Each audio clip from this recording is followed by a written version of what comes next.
just to let you know that we will be recording this webinar today. So just putting the notification and hope everybody's happy with this. If you have questions towards the end of the presentation, our discussion, please do drop them in the Q&A box. And we will take some questions at the end. And yeah, I'm looking forward to hearing more from my guests today. So let's start with you, Helen. Tell us a bit more about how your role fits into the organization and into acquiring B Corp status. Sure. So I've been with AMPA for coming up for 7 years now.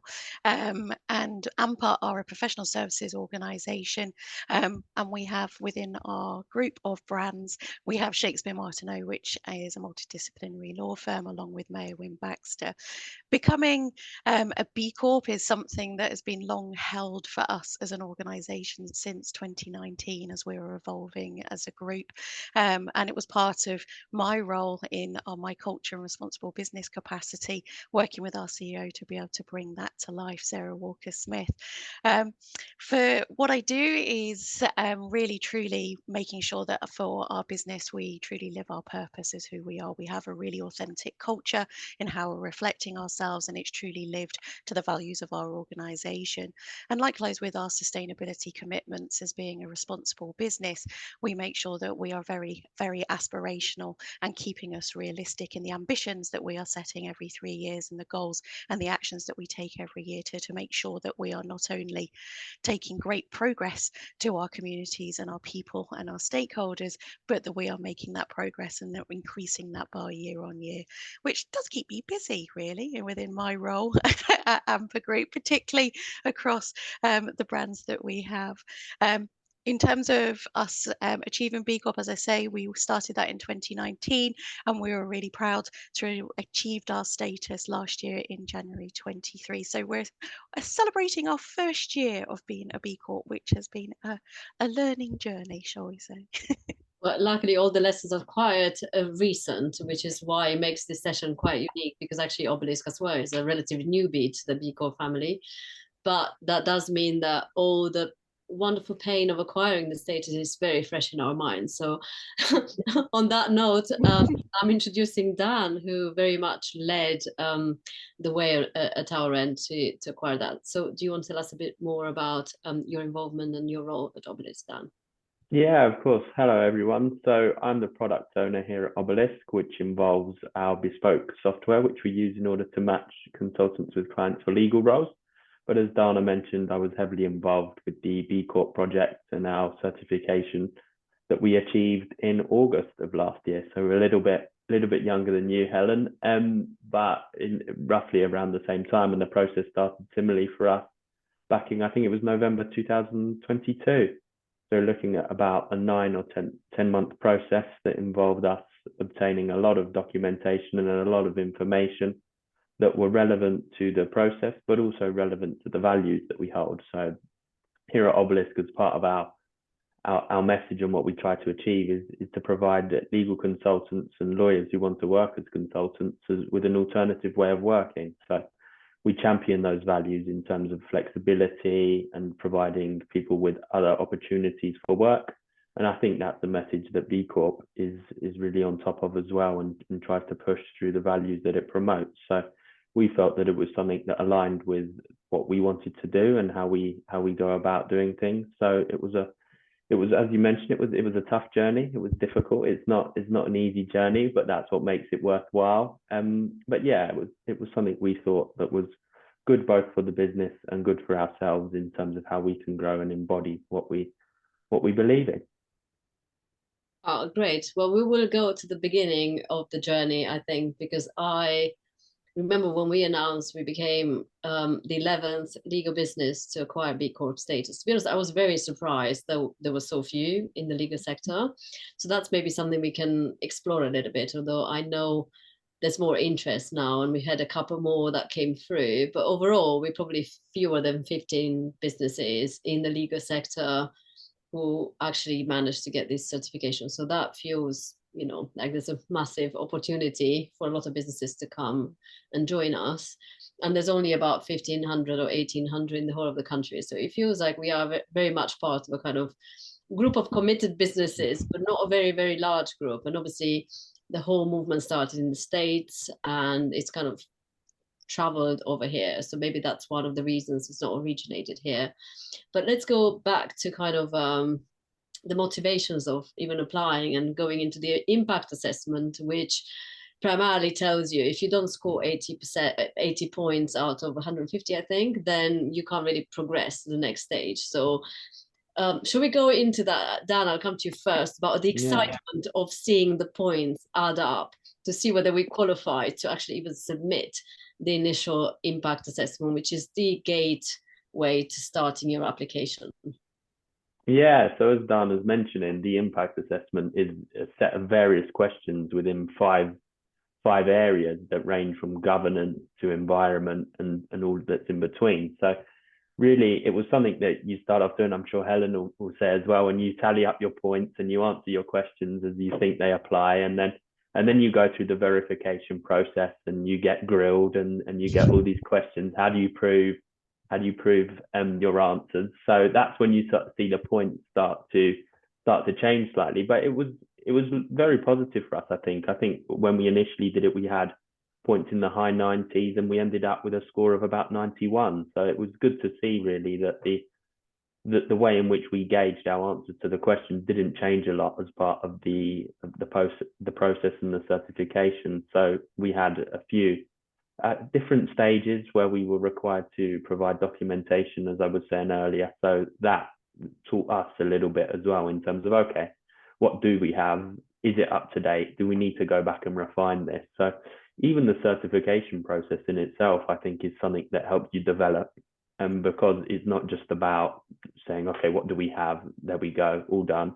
It's a case of looking at what we have and saying, okay, how can we improve this so that when you do become a B Corp, or you hopefully become a B Corp and pass the process, you're in a better position than you were when you started too. So I think that's one of the big benefits about the process. It's not just judging you on what you have there and then, but it's saying, okay, let's have the evidence and make sure you have the documentation and the proof to support that. So it trains you to get these things in line and helps you then once you do become certified, because we've been for 7 months now, we've put together a group of us within the business. So we call ourselves the stewards. So we're a stewardship group, and we have a meeting on a monthly basis where we go through the impact areas and we look at, okay, where are we lacking slightly? Where can we improve? What are we doing well? And it's kind of got us in that routine and has enabled us to progress in that way, so that we're not certified and then that's it, but we're constantly living out the values that we say we are and looking to improve. Sure, we'll talk more about all the work that's still to be done once you get certified. But going back to the impact assessment kind of early days, I remember there's different categories of questions, and obviously one of the things that is directly relevant to an owner-managed business like we are at Obelisk is the legal requirement to commit not just the shareholder interest, but to operate within a wider community of interest. So, they call it stakeholders.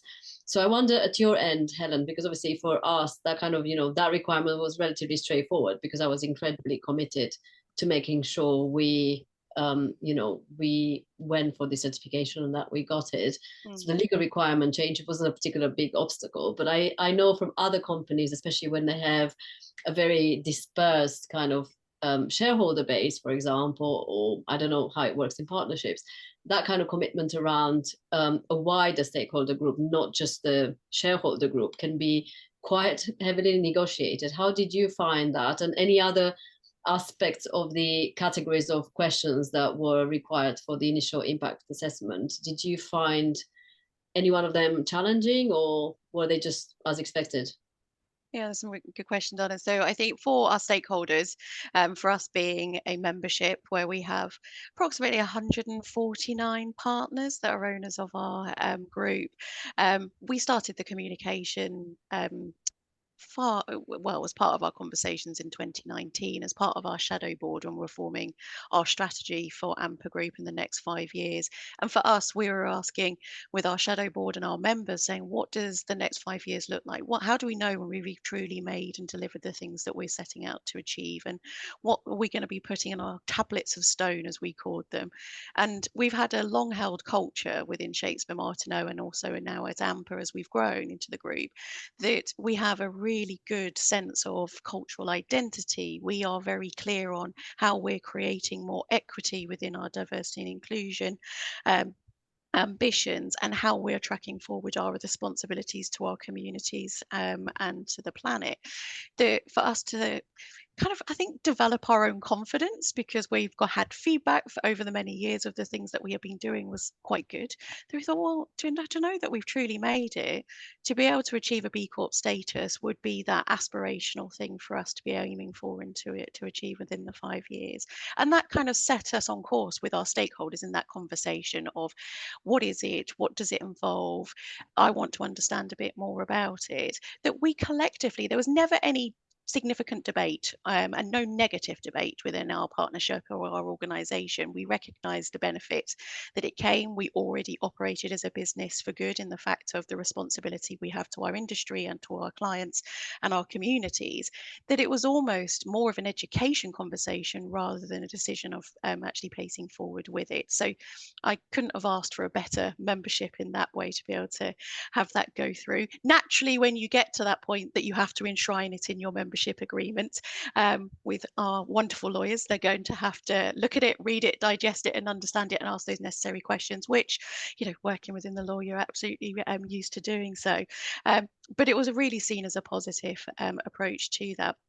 In terms of our approach to becoming a B Corp, it took a little bit longer for us, in the fact that we started our B Corp process essentially as one organization, and we had to learn around the different ways in which you could be mapped as an organization, and we grew quite dramatically in size, that we're now deemed from a B Corp perspective as a complex multidisciplinary organization, which then led to more questions of understanding who we are. Those were some really tough questions, because as we were forming our group of AMPA at the same time as going through, there were some really good prompts for us in terms of how we're actually going to be putting that together, and the governance that is needed from a B Corp perspective to be able to further improve on the rigor that we already had.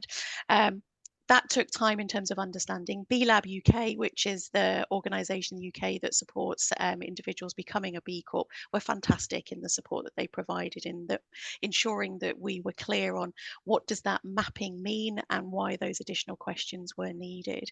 I think the thing that I think my key learnings that I found quite tough with just the B Corp standards are written for a global audience. So the language can be quite nuanced, in the fact of the terms of reference do take a while to get used to, I think, when you start reading around some of the questions and the meanings behind those. But again, the BIA is very helpful in explaining with lots of descriptors and definitions within it, but it takes a while to get your head around what sits where in some of the different categories.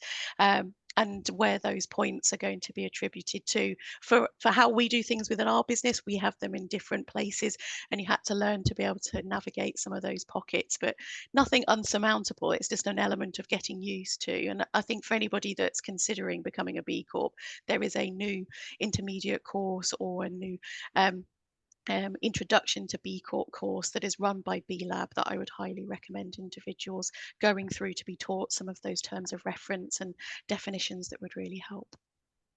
Definitely, I think we found as we were going through that every corner suddenly appeared, and it was zooming into every corner. We're like, oh wow, that's a discrete corner that we need to look into, and let's find what we find out. And it was always reassuring that we actually had, in a non-necessarily structured way, we had thought about all of these aspects, but the beauty of the B Corp framework was that we were able to kind of put some discipline into how we were doing things in the right way. And in terms of why B Corp, because I think obviously it's very hard to come across internationally recognized standards for being a better business, for lack of a better word. But did you consider at any stage a different kind of certification that you might have gone for?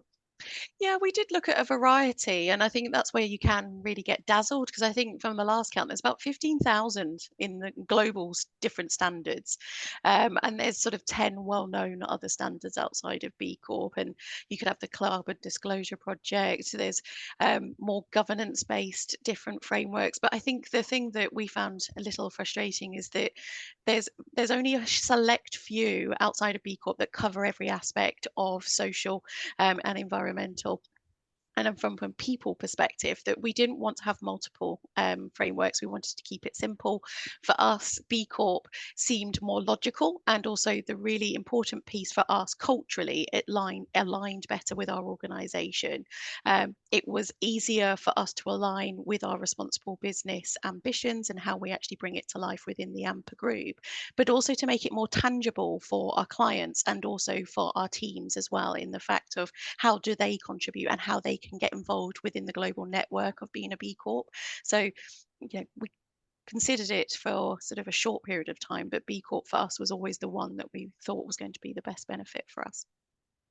Dan, do you want to talk a little bit more about the 5 pillars that we kind of had to kind of categorize all of our various wonderful corners into part of the impact assessment as we were getting ready to submit? And can I say, I believe we ended up in our very optimistic assessment, self-assessment, so over 100 points, I think. We were over 100. Very exciting indeed. We were. I was underselling us there. You are correct. I think we were about 105. Yeah.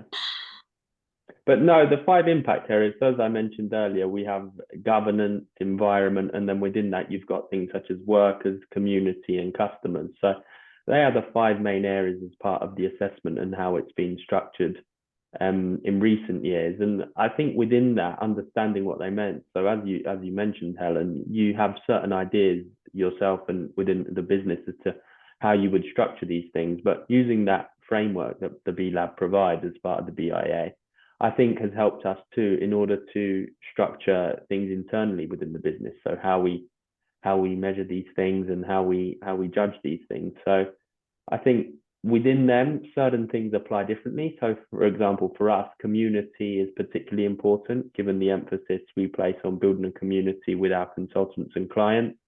Environment, for example, as a different side is something that's not necessarily as big for us as it might be for others due to the fact that we're largely remote and we're a smaller company.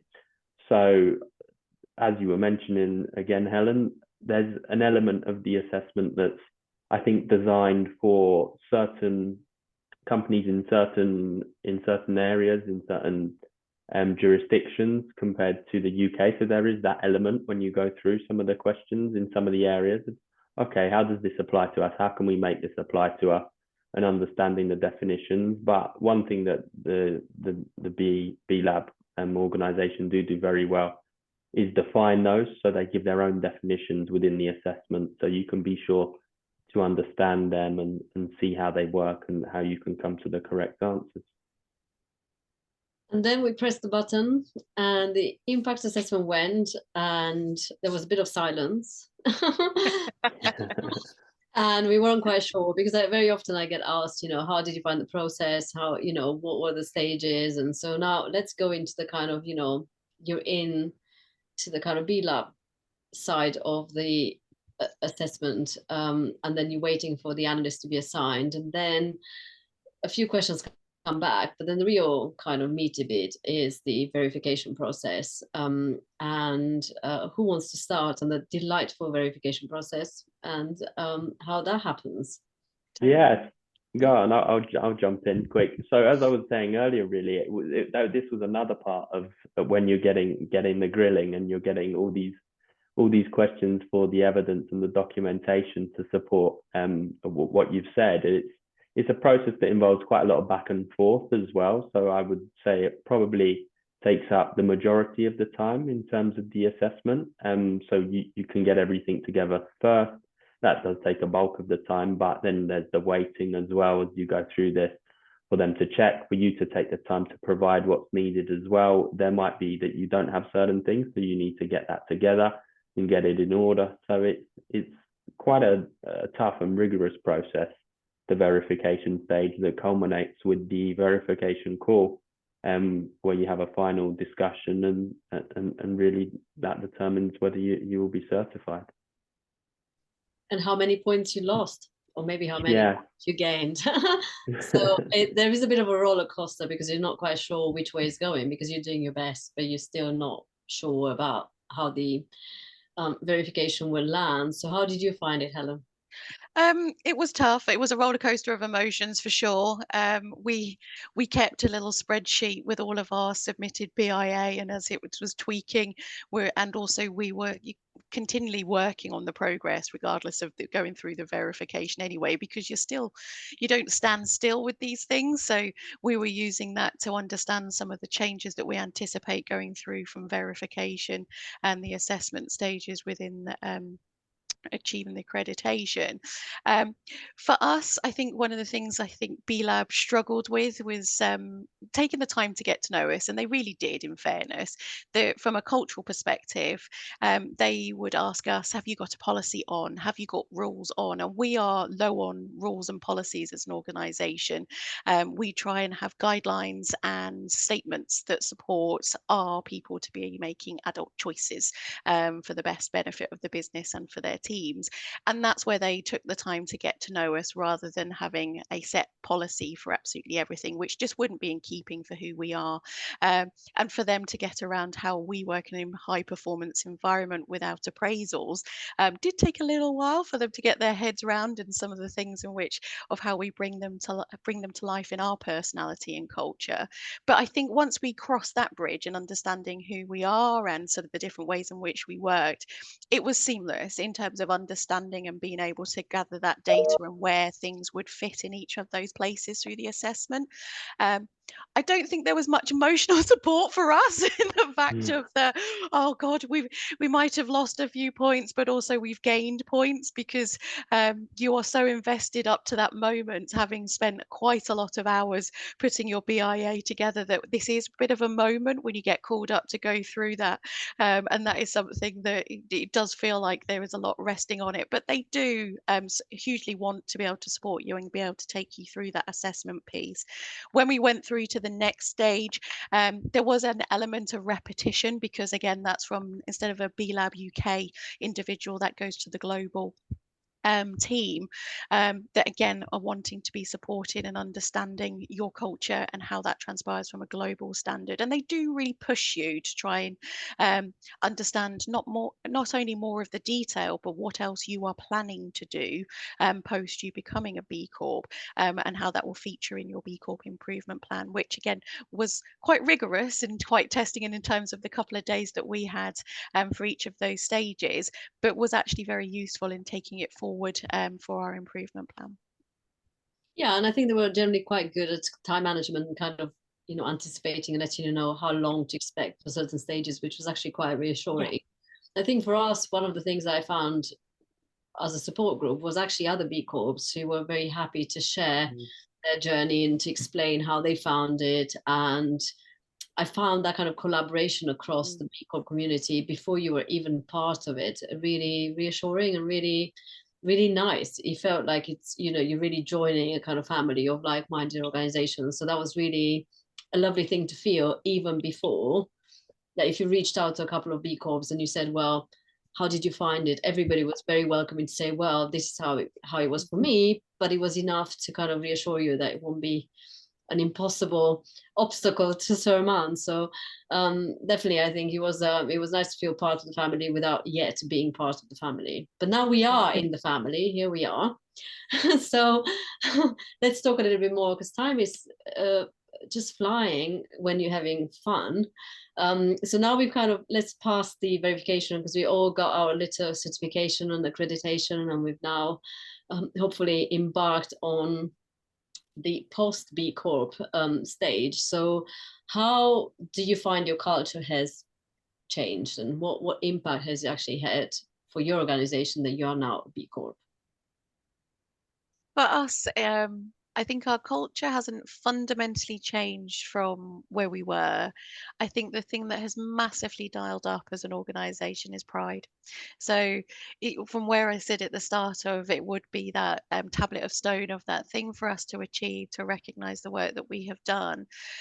Whilst we knew what B Corp was, and that's one of the highest global standards for responsible business, to have achieved it, and for our people to be talking to clients, to be talking to their families, or talking to connections within their communities, there is a lot of interest when you become a B Corp. And I think individuals, if they wouldn't have necessarily been wholeheartedly clear on sort of the detail of being a B Corp, they have been asked questions. Every single person in our business has, and it's sort of, I didn't quite realize that we are quite a small niche group of an organization to achieve that. And that is the highest global standard.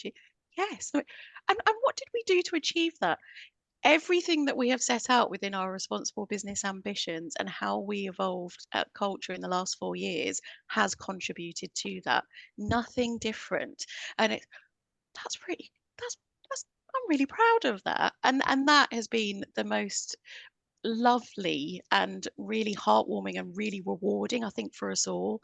But it's actually garnered our energy and passion to do more. And that's where we've gone from nearly 138 of responsible business champions that support on our 3 streams to now having nearly 568 individuals engaged in responsible business activity. And that's increasing month on month, which is so rewarding and brilliant to see, and also enables us to make more progress too. Obviously, B Corp provide, I don't know what's going on here with these lights. They are very sustainable. That's all I can say. Because they are obviously saving the planet as I speak.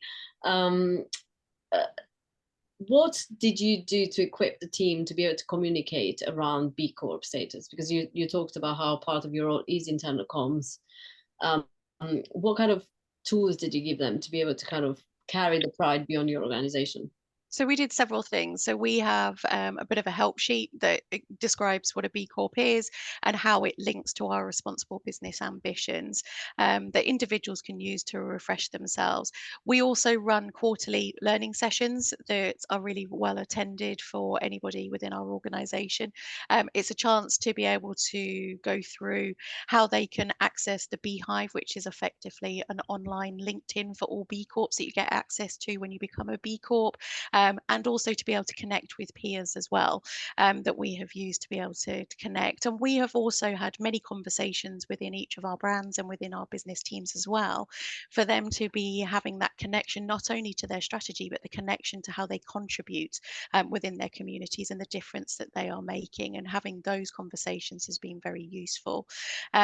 The other piece has been around sharing the work of our responsible business champions. So whether it's the work within our communities and the partnerships with our schools and colleges and universities, but also how we've been partnering with other organizations that we work with to be able to provide opportunities for individuals and also jobs from a result of some of our apprenticeship schemes as well, that connection to responsible business all actually does contribute, and then at how we consciously do things and unconsciously do things every day that contributes to us being a better business, but also creating access within business today as well.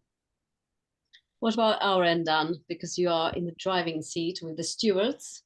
Yeah, so I think you make a very good point, Helen, in terms of pride and the responsibility that it brings with it. So in recognizing that it's such a well recognized and internationally recognized standard of social and environmental performance, I know when we were going through the process, you start to see it more when I'm on the tube. I see the companies with the advertisements and the B Corp certification status down. I think once you start to achieve that as well, and within the business, and once everybody understands that and start to see that themselves, you not only have the pride, but you feel a responsibility too in order to maintain and uphold those standards. So as I mentioned, we have a stewardship group in which we go through the impact areas, the 5 impact areas that we mentioned. So we look to improve on those and see, okay, where are we lacking? Where can we improve, not only in terms of the assessment, but also in terms of what we consider to be important from our perspective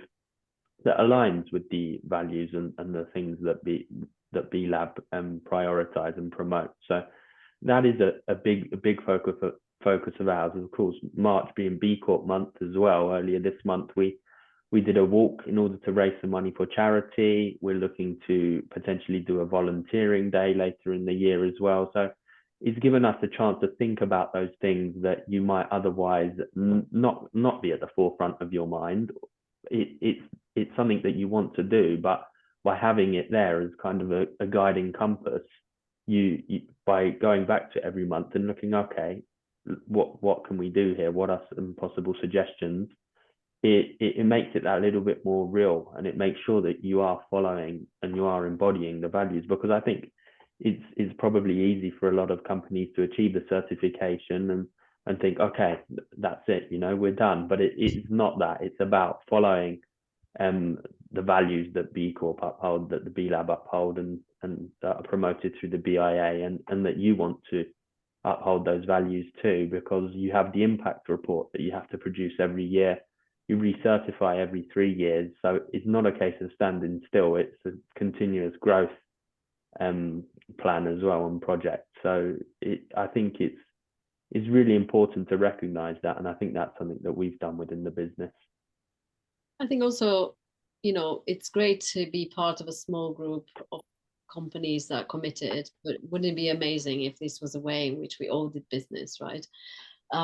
So I think there's a lot of debate at the moment around, what more can we do around business with impact, better business, all of those things. What do you think would be a kind of helpful external message for the business community around why B Corp is a framework that can really enhance your organization's ability to make more impact, to be more meaningful, you really to do all of that purpose and profit together?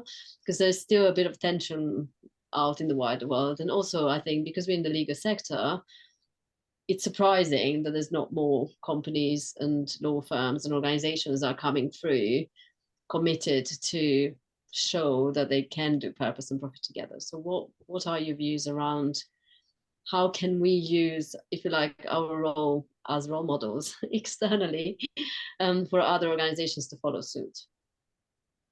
I think for me, well, one is talking about and promoting it. I think, for Dana, the number you're saying of people that are B Corps, I've been at events recently where I've asked the audience in terms of the number of organizations that have an ESG strategy. And it's quite worrying, the lack of those that are now only just starting to form. And I think the fact in terms of the impact that we're going to be seeing from a changing government, whether that's May, whether that's November, but we know that's on the horizon. There is increasingly more legislation that, from a legal perspective, we're required within business to be able to ensure that we're considering.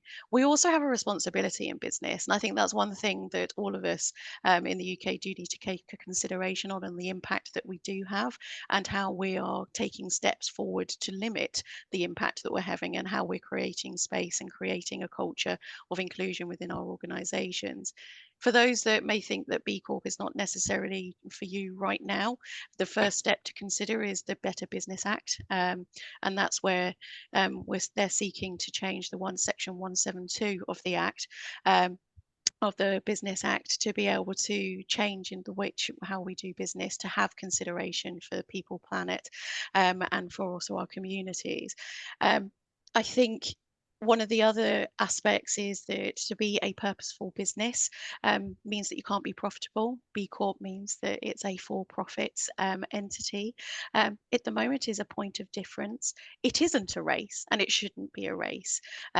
But I think our clients and also our people see that it is a point of difference of where they would like to work, and it's a point of difference that makes doing business far easier because of the rigor that has been applied by becoming a B Corp and the assessment that you've gone through to be able to engage with other businesses to do business has made that process a lot quicker. So that has helped in itself. And I think from a commercial aspect of being a purposeful organization is more expensive, it couldn't be further from the truth. There's a significant amount of efficiencies that come with you being a purposeful organization, that do enhance significant amount of cost savings and the way in which you do business.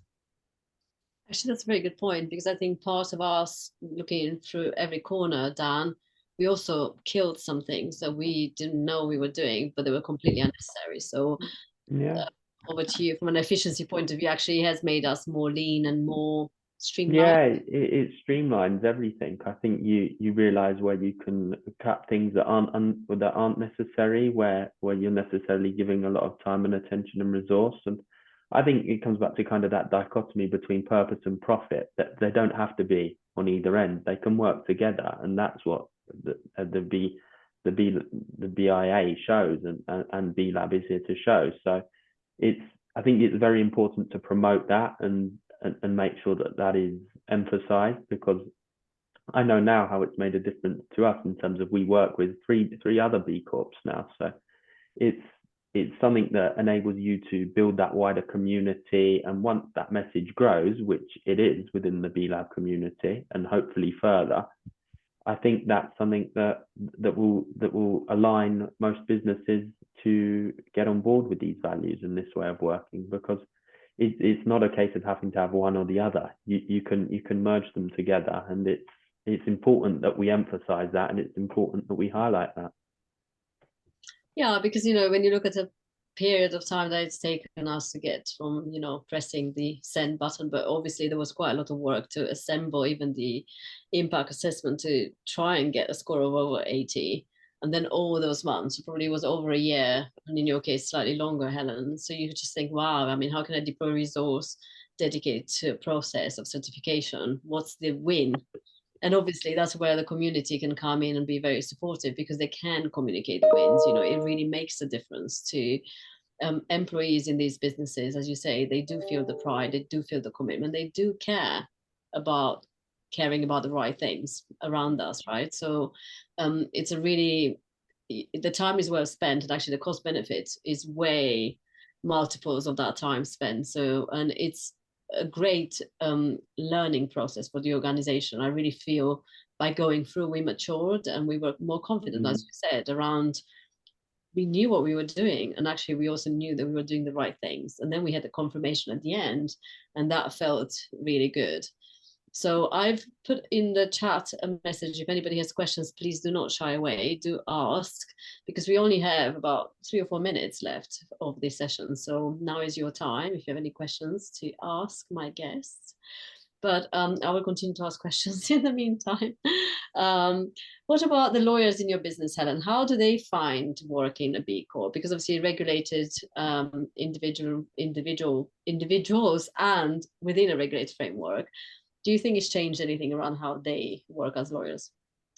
I think from them being able to practice as a lawyer, not necessarily. I think it is enhanced the proposition in which we can provide, and as I said before, it helps reflect how we do approach working with our clients.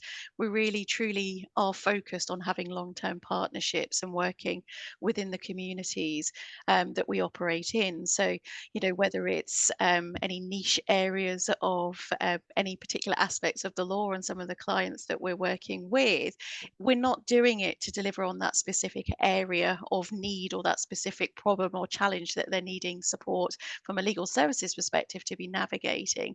That's one piece of it, but actually we want to work in partnership and collaboration. As we said, around how we operate as a responsible business, it's on all of us within the UK to have some of these challenges, and we see that as part of a partnership and a wider conversation to collaborate together. Some of those legal challenges that we find in some of the sectors that we operate in are things that we can collectively start to change, but we can't singularly change, and that is where we spend a lot of time working and supporting within those communities as well, and providing our skills as well. I think from a pro bono space, there's a huge amount of hours and support that we provide as an organisation for those that do not have access to law, and that is something our lawyers truly value in providing their time for as well. Dan, what would you like to add? Yeah, I think it's something that we've tried to communicate with our consultants and clients as well. And the lawyers who we work with, we have had some come to us since we've been certified to say what it means to them, and how there's a pride in working through through a business who champions those values. I think coming back to the point as well we were mentioning earlier about employees and having that pride and responsibility of working for a B Corp, I think it's something that ultimately people want to work for a company who cares about these things. So yeah, that's what I think everything boils down to at the end of the day. And that's why if you can show that you are upholding these values and you prioritize these values, it's a no-brainer. Everyone gets on board, and in the long term, that's only bound to lead to benefit. Oh, that's brilliant. So just before we conclude, one piece of advice for anybody listening who is trying to get through the process and considering becoming a B Corp, what would you say your one-line advice would be? Patience. Patience. You have to have patience as part of the process. You can't do it overnight. You won't be able to do it overnight. There will always be stuff you can improve on and that you need to go through as part of the process. So you must have patience. Very good advice. I'd agree with that, Dan. I think patience and grit, because you need to dig deep and persevere. And I think the one thing you can do in the advice, just go and see where you score. You can fill in the BIA without even submitting it. It gives you your baseline. It can enable a conversation of, is this something for you and your organization? But really lay clear where you are performing strongly within those areas of the BIA as an organization and the areas that you need to fulfill. And if you're not meeting that threshold, it will very clearly tell you why, and then you'll know very clearly the things you need to do. So that's the first thing I'd say. I love it. So don't be afraid to fill in the assessment, and also don't expect it overnight. So be patient and don't be afraid. I love it. Thank you so much, Helen and Dan, for chatting to me about all things B Corps. It's great to be in the same family. And yeah, let's keep celebrating being a B Corp. B Corp month or no B Corp month. It's B Corp month every month for us, right? So thank you everybody who joined. And yeah, if you have any questions or you want to hear any more tips about how to survive the fantastic process of verification, we are happy to guide you the way we were guided part of our process. So thank you for listening and for joining us, and see you next time. Thank you.